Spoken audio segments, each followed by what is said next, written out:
রাজশাহীতে বিপুল পরিমাণ অবৈধ আগ্নেয়াস্ত্র, দেশি বিদেশি বিভিন্ন ধরনের অস্ত্র, বোমা বানানোর তাজা সরঞ্জাম এবং স্নাইপারসহ ৩জনকে গ্রেপ্তার করেছে সেনাবাহিনী। নগরীর কাদিরগঞ্জ এলাকায় ডক্টর ইংলিশ কোচিং সেন্টার থেকে তাদের গ্রেপ্তার করা হয়।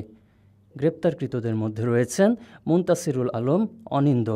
এই অনিন্দ রাজশাহী সিটি কর্পোরেশনের সাবেক মেয়র ও আওয়ামী লীগের প্রেসিডিয়াম সদস্য এইচ.এম. খায়রুজ্জামান লিটনের চাচাতো ভাই। এ সময় তার আরও ২ সহযোগীকে সেখান থেকে গ্রেপ্তার করা হয়। শনিবার নগরীর কাদিরগঞ্জে অনিন্দর মালিকানাধীন ডক্টর ইংলিশ কোচিং সেন্টারে অভিযান চালিয়ে বিপুল পরিমাণ অস্ত্র ও মাদকসহ তাদের গ্রেপ্তার করা হয়। অভিযানে গ্রেপ্তারকৃত অনিন্দর অন্যান্য সহযোগীরা হলেন রবিন ও ফয়সাল। শ্বাসরুদ্ধকর এই অভিযানটি চলে প্রায় ১৫ ঘণ্টা। অভিযান পরিচালনার সময় বিপুল সংখ্যক উৎসুক জনতা সেখানে ভিড় জমায়। ৪০ ইস্টবেঙ্গল রেজিমেন্টের বিপুল সংখ্যক সেনা সদস্যের পাশাপাশি সিআইডি, ডিবি ও ফায়ার সার্ভিসের ডুবুরি দল অভিযানে অংশ নেয়। কোচিংয়ের সামনের পুকুরে অস্ত্রের মজুদ রয়েছে সন্দেহে ফায়ার সার্ভিসের ডুবুরি দল পানির নিচেও অনুসন্ধান চালায়।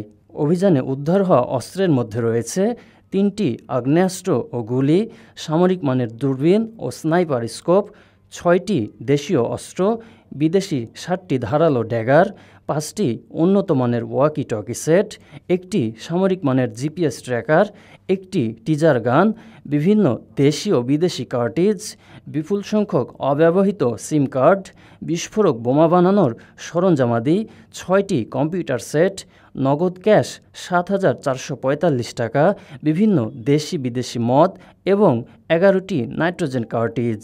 এক পর্যায়ে বিস্ফোরণের কাজে ব্যবহৃত তাজা সামগ্রী নিষ্ক্রিয় করেন বোম ডিসপোজাল ইউনিটের সদস্যরা। শত শত উৎসুক জনতার সামনেই নিষ্ক্রিয় করা হয় বোমা বানানোর এই তাজা সরঞ্জাম। এ সময় আইনশৃঙ্খলা বাহিনীর সদস্যরা নিরাপদ দূরত্বে গণমাধ্যম কর্মী ও উৎসুক জনতাকে সরিয়ে দেন। পরে সেনাবাহিনীর পক্ষ থেকে গণমাধ্যম কর্মীদের কাছে একটি লিখিত প্রেস বিজ্ঞপ্তি দেওয়া হয়। সেখান থেকে জানা যায়, দীর্ঘ ১ মাসের গোয়েন্দা নজরদারির ভিত্তিতে এই অভিযান পরিচালিত হয়। স্থানীয়দের সূত্রে জানা যায়, এই অনিন্দ ঢাকার গুলশানে হলি আর্টিজান অ্যাটাক ঘটনার মামলার একজন আসামি ছিলেন। এছাড়াও রাজশাহীতে আলোচিত হত্যাকাণ্ড, রাজশাহী বিশ্ববিদ্যালয়ের ইংরেজি বিভাগের প্রফেসর রেজাউল করিম সিদ্দিকী হত্যা মামলারও আসামি ছিলেন তিনি। সে সময় অনিন্দকে পুলিশ গ্রেপ্তার করলেও ক্ষমতার প্রভাবে ছাড়িয়ে নেন চাচাতো ভাই রাজশাহী সিটি কর্পোরেশনের তৎকালীন মেয়র ও আওয়ামী লীগের প্রেসিডিয়াম সদস্য এইচ.এম. খায়রুজ্জামান লিটন।